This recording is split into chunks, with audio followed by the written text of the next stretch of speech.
હાલમાં 12મા ધોરણનું રિઝલ્ટ આવી ગયું છે, તો વાલીઓ અને એમના બાળકોને ચિંતા થતી હોય છે કે 12મા પછી શેમાં એડમિશન લેવું જોઈએ અથવા તો કયો કોર્સ સિલેક્ટ કરવો જોઈએ.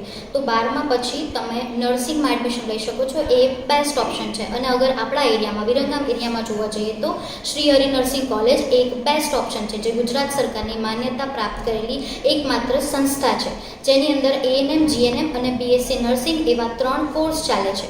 ANM નર્સિંગ એ 2 વર્ષનો કોર્સ છે, જે આર્ટ્સ, કોમર્સ અને સાયન્સ પછી કરવામાં આવે છે, જે ફક્ત મહિલાઓ કરી શકે છે.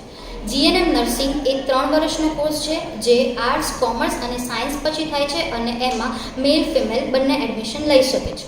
BSc નર્સિંગ એ 4 વર્ષનો કોર્સ છે, જે સાયન્સ પછી લેવામાં આવે છે અને B ગ્રુપના વિદ્યાર્થીઓ કરી શકે છે અને એમાં પણ મેલ ફિમેલ બંને એડમિશન લઈ શકે છે.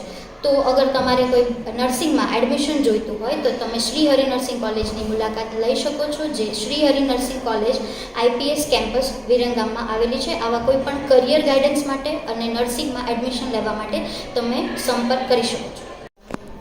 હવે હું તમને વાત કરું તો નર્સિંગ પછીના કરિયરની, બરાબર.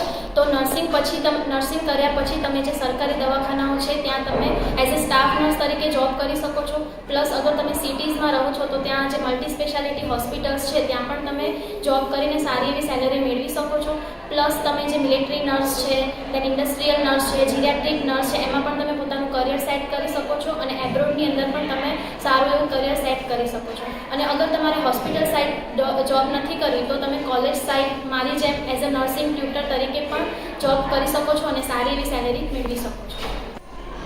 મારું નામ વાઘેલા કિંજલ છે. હું GNM સેકન્ડ યરની અંદર શ્રી હરિ નર્સિંગ કોલેજમાં અભ્યાસ કરું છું.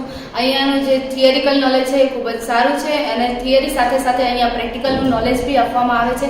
ઝાયડસ જેવી સ્પેશિયાલિસ્ટ હોસ્પિટલમાં અહીંયા વિદ્યાર્થીઓને પ્રેક્ટિકલ માટે મોકલવામાં આવે છે અને SC અને ST જેવા સ્ટુડન્ટો માટે અહીંયા સ્કોલરશિપની સુવિધાઓ છે. તેમજ જે વિદ્યાર્થીઓને હોસ્ટેલમાં રહેવું છે તેમને હોસ્ટેલની સુવિધાઓ પણ પૂરી પાડવામાં આવે છે.